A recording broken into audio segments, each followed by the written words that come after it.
Welcome back to my channel. నేను నా పేరు సతీష్ అండి, ప్రాపర్టీ అడ్వైజర్ని. ఇప్పుడు మనము ఇంతకుముందు లేఅవుట్ల రకాలు చెప్పుకున్నాం. ఆ రకాల్లో మళ్ళీ ఒకసారి వివరించే ప్రయత్నం చేస్తాను. నేను ఏంటంటే ఫస్ట్ మనం తీసుకున్నది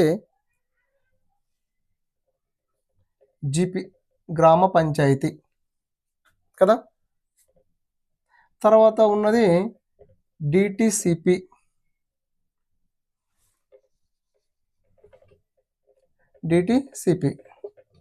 మూడవది ఉడా, నాలుగవది హెచ్ఎండిఏ. అంటే దీనికి ఈ నాలుగిటికి మధ్యలో డిఫరెంట్ విషయం వివరించే ప్రయత్నం చేద్దాం. ఇప్పుడు గ్రామ పంచాయతీ అనుకోండి, గ్రామ పంచాయతీలో చెప్పాను కదా మీకు, అంటే రోడ్స్ కొంచెం సైజు తక్కువ ఉంటాయి, 15 feet రోడ్డు 20 feet రోడ్ ఇస్తారు, కొంచెం డెవలప్మెంట్ ఉండదు అని చెప్పేసి చెప్పినాం కదా. అది ఆధ్వర్యంలో అండ్ సర్పంచ్ ఆధ్వర్యంలో నడుస్తాయి అని చెప్పేసి. కాకపోతే ఏంటంటే మనం అనుకున్న బడ్జెట్లో ఒకవేళ మిడిల్ క్లాస్ ఆఫ్ పీపుల్ ఉన్నారనుకో, గ్రామ పంచాయతీ అంటే కొంచెం ఏంటంటే గ్రామ పంచాయతీలో మీరు తీసుకునేటప్పుడు కూడా కొంచెం డాక్యుమెంట్ చెక్ చేసుకోవాలండి.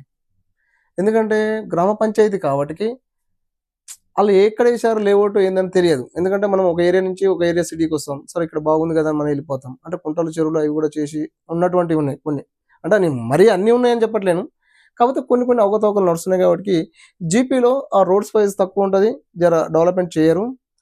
లేదు మనం ఏదో ఒక ప్లాట్ సిటీలో ఉండాలనుకుంటే ఫర్దర్గా go to the GP layout అండి. అంటే మనం అనుకున్న బడ్జెట్లో ఒక 5,000 ఆర్ 6,000 ఆర్ 8,000, అంటే ఏరియాని బట్టి లొకేషన్ పరంగా బట్టి కూడా ఉంటాయి. నేను చెప్తున్నా మినిమం అని చెప్తున్నా. ఎందుకంటే జీపీ లేఅవుట్లో కూడా కొన్ని ఒక 15,000 20,000 కూడా ఉన్నాయి. అంటే ఏంది మెయిన్ సెంటర్ ఆఫ్ సిటీ అయితే, మెయిన్ మిడిల్ ప్రాంతం అయితే. సో అంటే మిడిల్ ఆఫ్ పీపుల్స్ నేను వివరిస్తే ప్రయత్నం చేస్తున్నాను. అంటే ఒక 5,000 నుంచి అంటే లోయెస్ట్ బడ్జెట్ జీపీ అయితే 5,000, 6,000 ఆర్ 800 ఆర్ 8,000 ఆర్ 10,000. అంటే ఏరియాని బట్టి అండి, సిచ్యువేషన్ ఏరియాని బట్టి చెప్తాను నేను మళ్ళీ పంచాయతీ లేఅవుట్ విషయంలో. కాకపోతే ఏంటంటే దీనికి మనం ఎల్ఆర్ఎస్ కట్టారా లేదా అనే విషయం కూడా కొంచెం గమనించాలి మనం. ఎందుకంటే ఎల్ఆర్ఎస్ కొన్ని జీపీ లేఅవుట్లకు ఎల్ఆర్ఎస్ కట్టారు, కొన్ని ఎల్ఆర్ఎస్ కట్టలేదండి. అది విషయం. సో లేదు మనం కొంచెం హై లెవెల్లోకి వెళ్ళిపోదామని అంటే డిటిసిపి అండి. ఇదేంటంటే మనం కలెక్టర్ ఆధ్వర్యంలో పర్మిషన్స్ అయ్యని తీసుకొస్తాం కాబట్టి మనం జెన్యున్గా ఉంటుంది, పర్వాలేదు మనకు అని చెప్పేసి అన్నదానికి గో టు ద డిటిసిపి. ఇంకోటి ఏంటంటే ఇక్కడ బ్యాంక్ లోన్ వచ్చే అవకాశం కూడా డిటిసిపికి మనకు అవకాశం ఉంటుంది. ఎందుకంటే ఈ పర్మిషన్ అన్ని కూడా ఆల్రెడీ గవర్నమెంట్ సేకరించి మనకు పర్మిషన్ ఇస్తుంది, దాంట్లో మనం భయపడవలసిన అవసరం లేదు. రోడ్డు, డ్రైనేజ్, ఎలక్ట్రిసిటీ మొత్తం ఇస్తుంది. 25 feet roads and 30 and 33 feet roads and 40 feet roads మనకు ప్రొవైడ్ చేయడం జరుగుతుంది. ఇక్కడ అవసరమైతే లోన్ కూడా మనం తీసుకోవచ్చు. లోన్ కూడా మనకు అప్రూవల్ ఇచ్చేస్తుంది డిటిసిపిలో అయితే. సో ఉడా అనేది తీసి మళ్ళీ మార్చారు కాబట్టి. సో ఇక్కడ ఏంటంటే ఇక్కడ మళ్ళీ మనకు 10,000 ఏరియాని బట్టి అండి. మళ్ళీ విషయం ఏంటంటే ఏరియాని బట్టి ఉంటుంది. ఒక్కోసారి డిటిసిపి లేఅవుట్లో మనకు 6,000 కూడా వచ్చాయి ఉంటాయి, ఏరియాని లొకేషన్ బట్టి నేను చెప్తున్నాను. అదేంటి మీరు వివరించారు కదా, మరి యూట్యూబ్లో మీరు ఎక్స్ప్లెయిన్ చేశారు కదా, అంటే ఏరియాని బట్టి చెప్తాను నేను. సో పర్లేదు అనుకుంటే 12,000 ఉంటాయి అండ్ 16,000 ఉంటాయి అండ్ 18,000.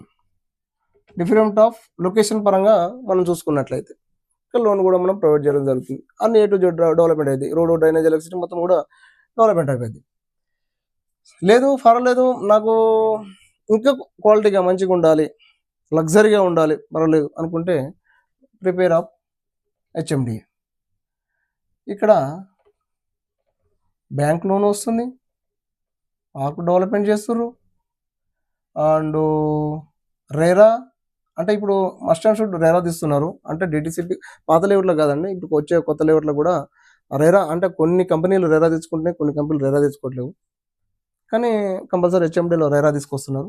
అండ్ రేరా నెంబర్ కూడా హెచ్ఎండిలో కొంచెం లగ్జరీగా ఉండాలి, విల్లాస్ ఉండాలి, పర్వాలే నాకు అన్నప్పుడు గోటుదా మనకు హెచ్ఎండి అండి. హెచ్ఎండిఏ లేఅవుట్లో కొంతమంది విల్లాస్ కడతారు, కొంతమంది ఓపెన్ ప్లాట్ అమ్ముతారు, లేదనుకుంటే సగం విల్లాస్ కట్టి సగం ఓపెన్ ల్యాండ్ కూడా డిఫరెంట్ ఆఫ్లో. సో ఈ హెచ్ఎండిఏ విషయానికి వచ్చినట్లయితే మనము 33 ఫీట్ రోడ్ ఇచ్చేస్తాడు, 40 ఫీట్ రోడ్ ఇస్తాడు, 60 ఫీట్ అండ్ 80 ఫీట్ రోడ్ ఆ లేఅవుట్ బట్టి మళ్ళీ అంటే 10 ఎకరాల 20 ఎకరాల 30 ఎకరాల 50 ఎకరాల అనే విషయాన్ని బట్టి మనకు లేఅవుట్లో డైమెన్షన్ ఇచ్చిన తర్వాత రోడ్స్ అవన్నీ కూడా వస్తాయి. దీనికి బ్యాంక్ లోన్ వస్తుంది, రేరా నెంబర్ ఉంటుంది, సేఫ్ అండ్ సెక్యూరిటీ లగ్జరీగా ఉండాలి చేయాలంటే ప్రిఫర్ నేను పంచాయతీ లేఅవుట్ని ప్రిఫర్ చేయాలా లేదా అన్న విషయం చెప్పట్లేదు, చేయొచ్చు. కాకపోతే ఏంటంటే ఎల్ఆర్ఎస్ ఉందా లేదా అని కూడా క్లారిటీ చూసుకొని చేసుకోవచ్చు. అంటే మీ బడ్జెట్ని బట్టి మళ్ళీ నేను సో డిటిసిపి లేఅవుట్ కూడా తీసుకోవచ్చు అండ్ హెచ్ఎండి కూడా తీసుకోవచ్చు. అంటే దీంట్లో రకాలు వివరించాను అంతే. జీపీలో అయితేనేమో ఈ విధంగా ఉంటుంది, రోడ్డు డ్రైనేజ్ కొన్ని వేస్తారు, కొన్ని ఎవరు, కొన్ని ఏంటంటే ఇబ్బందికరంగా ఎల్ఆర్ఎస్ కట్టకుండా కుంట చెరువులో ఉన్నాయని చెప్పి వివరించాను. సో అది డాక్యుమెంట్ మీరు చూసుకొని తీసుకోవడం better. Go to the DTCP. ఇంకొకటి ఏంటంటే లోన్ కూడా ప్రొవైడ్ అయితే ఒక్కోసారి పాత లేఅవుట్లలో లోన్ కూడా రావట్లేదు డిటిసిపి, కొన్ని లోన్ ప్రొవైడ్ చేస్తున్నారు. దీనికి ఆల్ డాక్యుమెంట్లు ఉంటాయి అండ్ హెచ్ఎండి కూడా ఆల్ డాక్యుమెంటేషన్ ఉంటాయి. ఇలా మనకు ఈ లేఅవుట్లో ఉన్నటువంటి డిఫరెంట్. ఇంకొకటి మనం మళ్ళీ లేఅవుట్ ఎక్కడ తీసుకున్నా కూడా పాయింట్ ఆఫ్ చూసుకోవాలి. అంటే అక్కడ గ్రోత్ అవుతుందా లేదా, కంపెనీలు వస్తున్నాయా లేదా. ఎక్కడో మళ్ళీ ఒక 80 కిలోమీటర్ 100 కిలోమీటర్ సరౌండింగ్లో మేము తీసుకున్నామండి, లేదు 30 కిలోమీటర్ సరౌండింగ్లో తీసుకున్నామండి, ఇంకా మాకు పెరగలేదు తీసుకుంది అలా ఉందా అంటే ఏరియాని బట్టి మీరు ఎంప్లాయ్మెంట్ వస్తున్నారా అట్లా చూసి దాన్ని సెలెక్ట్ చేసుకొని తీసుకోవాలి. మనం ఎక్కడైతే గ్రోత్ అవుతుంది, ఎక్కడైతే ఎంప్లాయ్మెంట్ వస్తున్నారు, ఎక్కడ తీసుకుంటే మనకి పెరుగుతున్న విషయాన్ని కూడా గమనించి తీసుకోవాలి. అలా అంటే పిన్ పాయింట్ ఆఫ్ లోకాలిటీ కూడా చూసుకోవాల్సింది మీరే బాధ్యత. సో అదేవిధంగా మనం ఈ లేఅవుట్లలో తీసుకుంటున్నామంటే thank you, I love you. ఇంకేదైనా మీకు ఏమైనా సలహాలు సందేశాలు ఇంకేమైనా కావాలన్నా కూడా మీరు కామెంట్ బాక్స్లో ఏమైనా మిస్టేక్ అయితే పెట్టండి. లేదు మాది ఇక్కడ లేఅవుట్ ఉంది దాని గురించి ప్రమోట్ చేయాలండి, ఒకసారి మీరు వచ్చి మా లేఅవుట్ ప్రమోట్ చేయాలంటే కింద డిస్క్రిప్షన్లో నా నెంబర్ ఇస్తాను, ఒకసారి కాల్ చేయండి. కాల్ చేస్తే వచ్చి మీ యొక్క ప్రోడక్ట్ను కూడా మేము వివరించే ప్రయత్నం చేస్తాం మా యూట్యూబ్ ఛానల్ ద్వారా. Thank you.